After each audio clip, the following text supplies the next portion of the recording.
Oh, hi. Ready to attack na mga kaspero. Nagkilaw tayo ng unicorn. Nag-ihaw.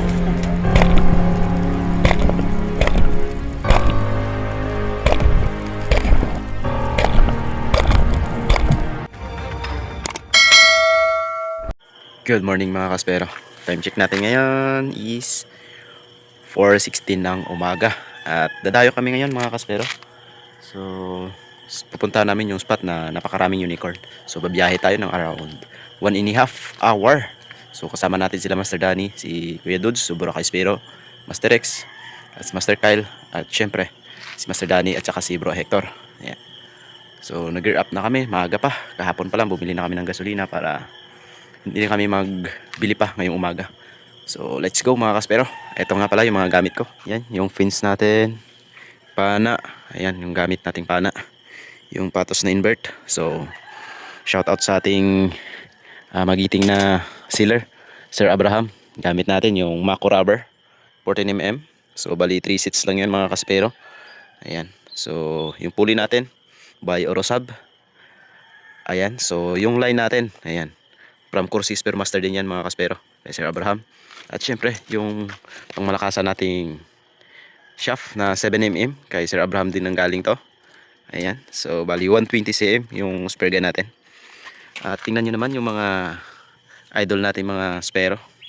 Ayan. Corsi Spearmaster, shout out. Kay Bro Ian, Tribong Mandaragat. Kay Batang Spero. Kay Coach Ali. Kay Palawan Freediving. Ayan. And then sa spare gun maker natin, sa lahat ng accessories part ng ating spare gun, Orosab. And syempre, ang idol natin, Joy Adventure. Yan, shout out. And syempre, kay Native Channel. And then syempre, shout out din sa ating mga solid supporter. Kaila Sir Bontasio, kay Sir Bobby Gaba, kay Sir Jeffred. At syempre, sa ating mga walang sa akong sumusuporta dyan. Kaya ingat po kayo lagi and God bless. So babiyahin na kami mga kaspero. Siguro dating namin doon mga alas 6 ng umaga, dito na kami. Kaya tara, let's.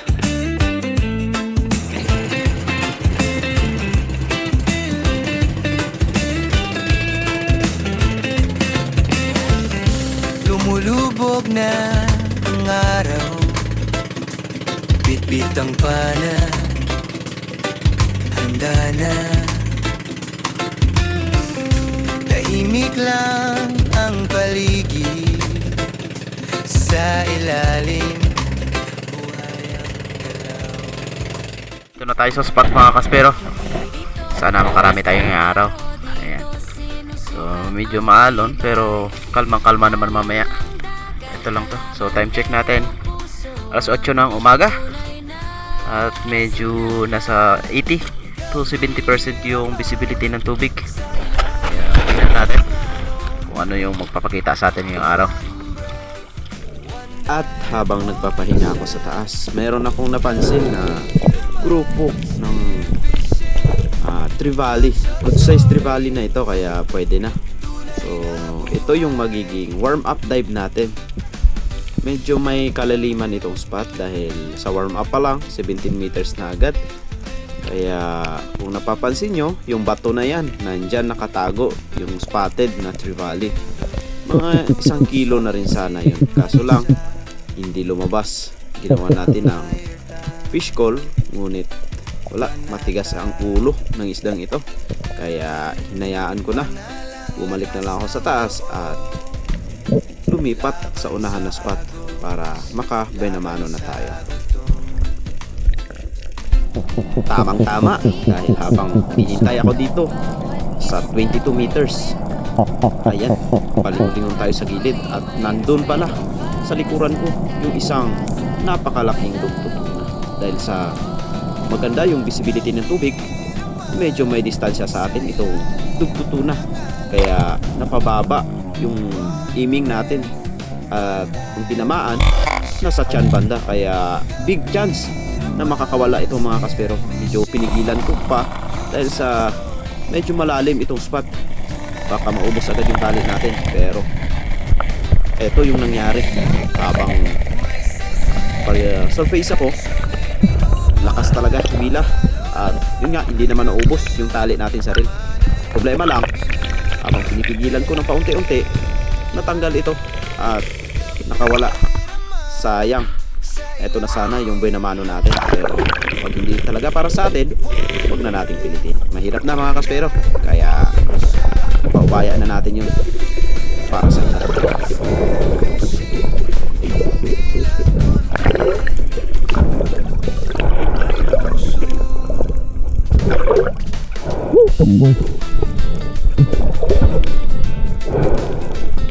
At dahil nakapagpahinga na tayo ng maayos, nag-move ako dito sa may pinaka-ledge banda mga kaspero. At nung pababa ako dahil may agos, natanaw ko na kaagad itong malaking trevally. So dahil sa linaw ng tubig, akala ko maliit lang. Kaya dinerechohan ko hanggang sa 22 meters. At ayan, kunting ug-ug lang, talagang lumapit siya sa atin. Akala ko sobrang lapit na. Yung tinira ko pala, medyo may distansya pa ng kaunti. At buti na lang, maganda yung pagkatira natin dito sa isda. At tinamaan ito sa pisngi.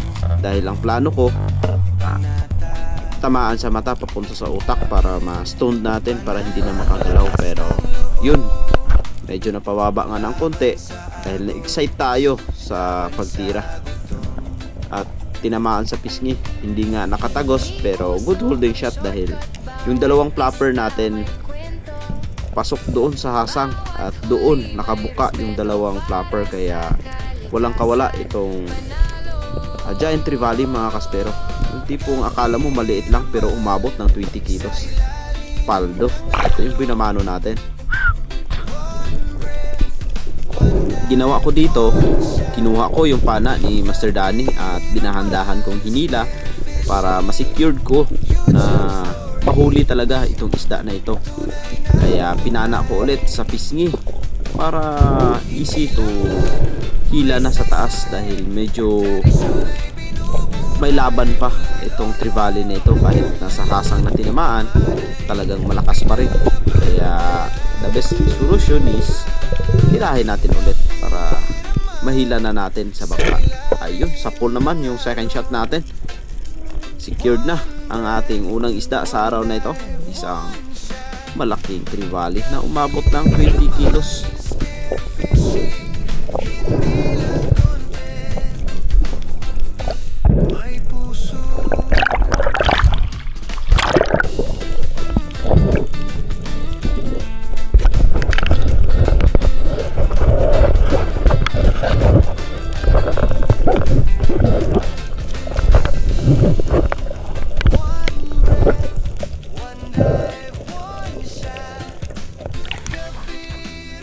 Kalabaw. Kalabaw mga kaspero.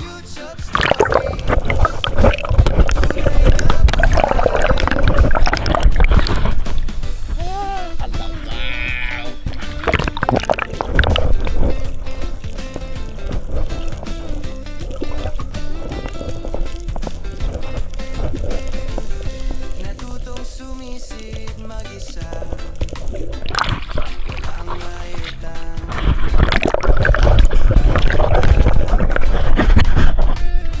Yan, nakaisa na tayo mga kaspero. Kanina nakapalat tayo ng lugtot, kaso nakawala. Medyo daklis. Diyan. Ito yung pangalawang isda natin.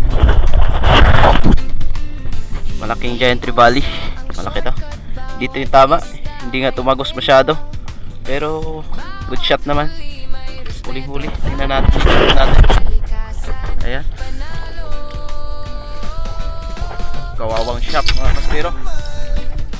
Hirap ituwid nito. 7mm lang kasi pero goods pa. Kaya pa to. Makakadali pa to ng King Mac. Pagka-secure ng ating giant trevally mga kaspero, bumaba ulit ako dito sa pinanaan natin. At ito yung nagpakita, isang malaking pating, bull shark siguro to. At nalansahan niya siguro yung unang huli natin, pero nung palingon ako sa gilid, meron palang dalawang good size na trevally, siguro mga 5 to 6 kilos nito. Kaya ayos na dahil ito yung pangalawang isda natin sa araw na ito.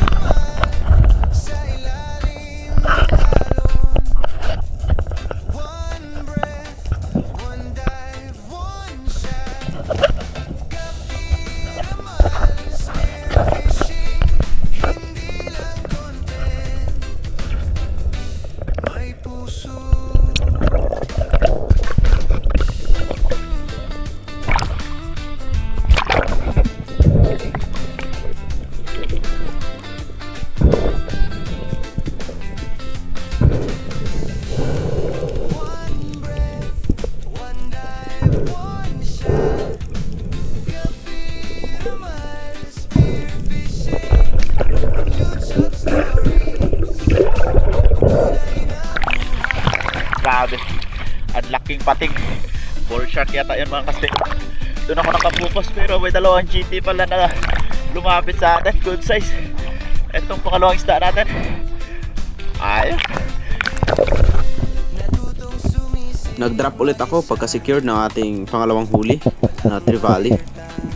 At dito ako sa 21 meters. Pagka-drop ko dito, meron akong nakita na isang sea turtle or pawikan. At napansin ko na nagsialisan yung mga bait. Ibig sabihin, merong malaking paparating mga kaspero. Bukod doon sa pawikan, meron pang malaking trevally na lalapit sana sa atin, ngunit ayan, bumalik. Baka natakot sa atin dahil nahuli na natin yung dalawang piraso, baka pangatluhan, kaya ayun, natakot, bumalik mga kaspero. Sayang, napakalaki na sana yun. Kita nyo naman, kahit malayo, malaki na. Ano pa kaya kung mas malapit yun? Siguro sobrang laki nun mga kaspero. Pero ayos lang, pag hindi para sa atin, huwag natin kunin.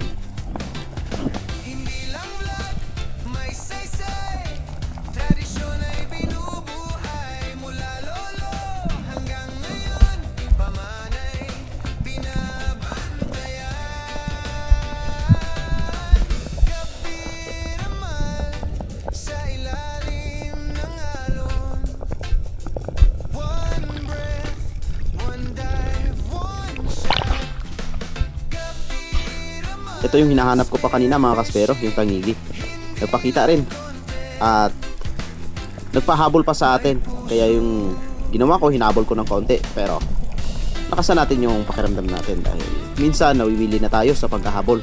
Hindi natin napapansin na may limitasyon yung hangin natin. Kaya diskarte lang kailangan mga kaspero.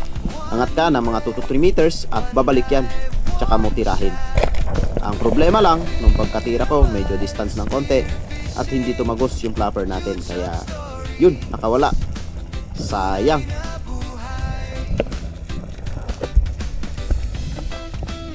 Bawi na lang tayo sa nagsisid. At ito yung target natin mga kaspero. Yung grupo ng yellow spotted trevally. Papalapit sa atin, kaya ginalaw-galaw ko yung pana dahil merong flasher. At eto nga, lumapit sa atin, pinili ko yung mas malaki. Nung tinira natin, sa pool naman mga kaspero, dagdag sa mga huli natin.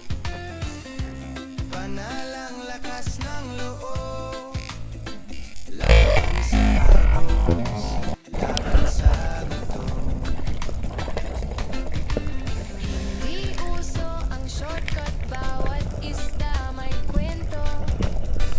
Bawat huli may respeto para sa kalikasan. Panalo.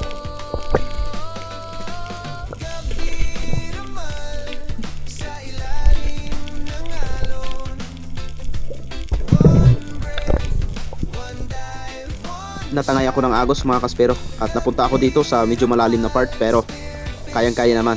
At kung napapansin nyo, napakaraming unicorn. At meron akong target dito sa baba. Meron dalawang red snapper na malaki, pero ito yung mas malaki. Kaya dinahandahan ko pababa at hanggang sa 19 meters abot na ng ating pana. Kaya tinira ko na. Napakaganda ng pagkatira natin dito sa red bass na ito. Kaya pinigilan ko ng pinigilan. Natakot talaga mga kaspero. Dahil pag once na binigyan mo ito ng line, sasabit doon sa mga bato-bato. At meron pa namang isang malaking bato. Ayun mga kaspero, talagang malaki yung bato na yun. At saka pag sinagad mo yung lalim na ito, aabot ito siguro ng mga 28 to 27 meters or 25. Dahil halos nasa 19.9 na ako pumana.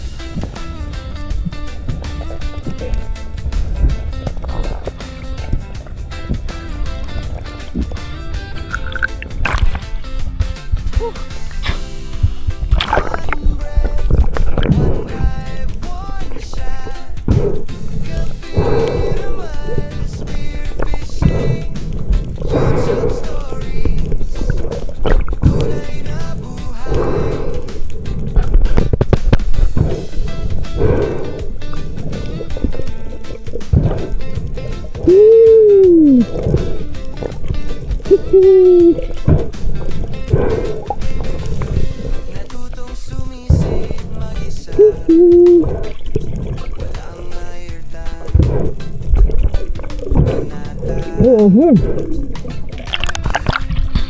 Mamaw!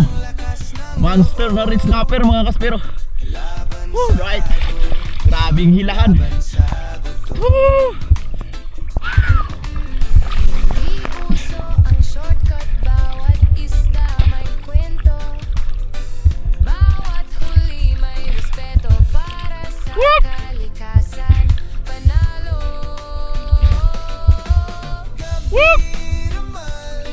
Sa ilalim ng alon. One breath, one dive, one shot. Gabi naman, Bumalik ako dito sa spot sa medyo mababaw mga kaspero. Nasa 17 meters lang ito. At meron akong target na isang big nose unicorn. Malaki na ito. Nasa 2 to 3 kilos. At hinintay ko na lumapit sa atin para mapatamaan natin ng maayos. At eto nga, lumapit pa talaga. Kaya nung tinira natin, tagusan yun siya.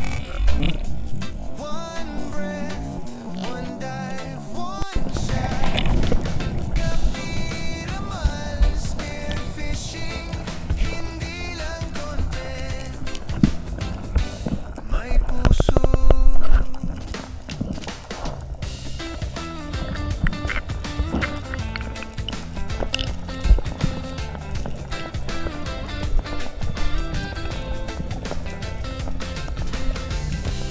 One breath, one dive, one shot.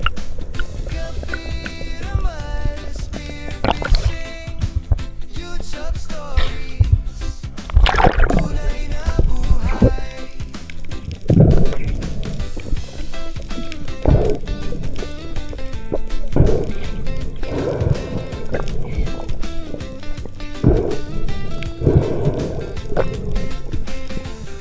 Natutong sumisid mag-isa. Ang ayertang panata. Panalang lakas ng loob. Laban sa agos, laban sa gutom. Di uso ang shortcut, bawat isda may kwento. Bawat huli may Another drop. At meron tayong hinihintay dito na marami. Marami talaga. At kung napapansin nyo, sa unahan natin, ang daming isda. At ang isdang ito mga kaspero ay grupo ng mga slick unicorn or gabhay kung tawagin dito sa amin. Good size na ito dahil umabot na ng 2 kilo o 1 kilo bawat isa. At this time, hinintay ko na maka double kill tayo. Kaya hintay pa ako ng konti para mas lumapit at makapag-aim tayo ng maayos para makapag double kill tayo. Hindi ko napansin na nasa likod ko rin pala si Bro Hector at nakuhanan tayo ng video nung pagkatira natin ng 2 unicorn na ito.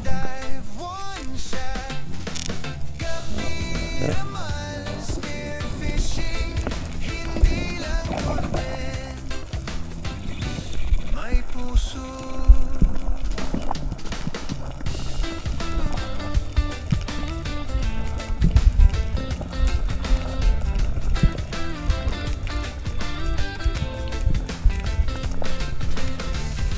One breath, one dive,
hapon na. Kaya yung mga unicorn na napana ko, umakyat na dito sa 17 meters. Sobrang dami talaga mga kaspero. At eto, naghanap tayo ng target na mas malaki. At meron na tayong target. Ayan mga kaspero. Tingnan natin kung matatamaan natin ng maayos. At eto na nga, yung tinira natin, napakaganda ng talagang ayos yung pagka-sit up natin ng ating pana. Kaya sa mga nagtatanong dyan, PM is the K.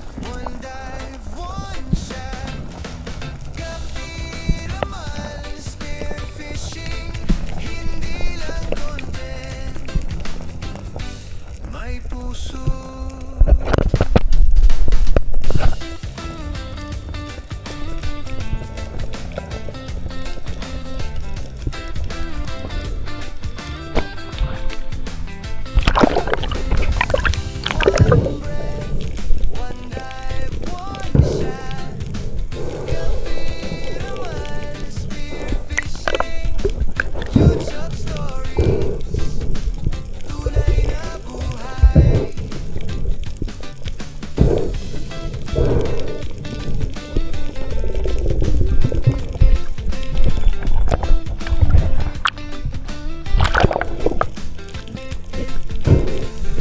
Natutong sumisid mag-isa. Walang ayertang panata. Panalang lakas ng loob. At dahil hapon na mga kaspero, ito na yung magiging last drop natin. Dahil pagpa 5:30 na ng hapon. At kailangan na naming umahon. At dito kami matutulog sa isla mga kaspero. Kaya meron pang karugtong itong video. Kaya hintayin nyo mga kaspero ang next na upload natin. At ito na yung last fish. Medyo may kakulitan na itong mga slick unicorn. Malalaki pa naman sana. Pero nakarami na tayo ng unicorn na ito. Hindi ko lang nakuhanan ng video yung ibang napana natin dahil mabilisan. At eto, tinira natin. Medyo may distansya na konti pero sa pool pa rin mga kaspero. At tumabi muna kami at nilagyan ng yellow yung isda dahil halos 2 styro puno na mga kaspero.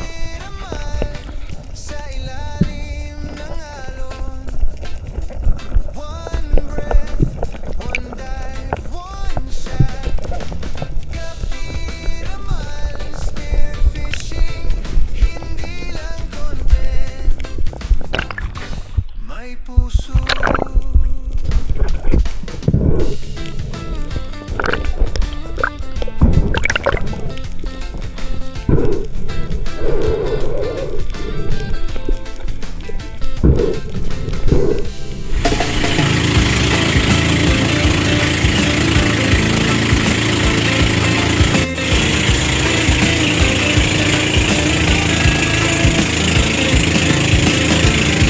Tumulubog na ang araw. Bigit ang pana. Handa na. Tahimik lang ang paligid. Nandito na tayo sa tabi mga kaspero. At magluluto kami ng aming dinner. Ang galaw. So yung mga isda natin, na-plaster na natin, nilagay na natin sa 2 styro. Laro dito sinusukat ang Yung lagay natin na natitira, lalim ng isa na lang dagat malaki tsaka kalaban 2 pero maliit na puso styro. ang tunay na Lulutuin natin ngayon. Gabi ramay. Prito tayo kasi may barakuda kanina. So dinaing yung kanina. At eto, sakto medyo tuyo. Tawag sa amin lamayok. Karang dito pang prito. Oh, Tunay na buhay. ayos. So nakain na rin. Already done. Luto na. Dami na silang sabaw. Natutong sumisid Kanina to Mauri mag-isa. si Perch. Nagpapalingas na lang ako si Mr. Kyle. Kasi magpiprito siya ng barracuda. Panalang So, alisin muna lakas natin ng ating loob. Masunog. Laban sa agos, laban sa Prito lang yung isda, huwag lang natin pana. Ganda muna. Di uso ang shortcut, na, no? bawat Hi. isda Ready to may attack na mga kwento. kaspero. Nagkilaw tayo Bawat ng huli may unicorn. respeto para sa Nagkihaw. kalikasan. Hindi pa ito. Panalo. Budong pa ito. Huwag. gabi naman sa ilalim ng alon. Nakakanin. One breath, Piniprito tayo ng one barracuda. dive, one shot. Gabi naman, spear fishing. Mag alas 9 na pala. stories, tunay na buhay. Ano natin kumain? Hindi lang vlog, Para bukas may maglakad. saysay. Tradisyon ay binubuhay mula lolo hanggang ngayon. Pamanay, binabantayan. Gabi naman sa ilalim ng alon. The Lost Explorer. One Director. breath, one dive, one shot. Gabi naman, spear fishing. Hindi lang content, Kaya may kain tayo. puso. Sabi kayo.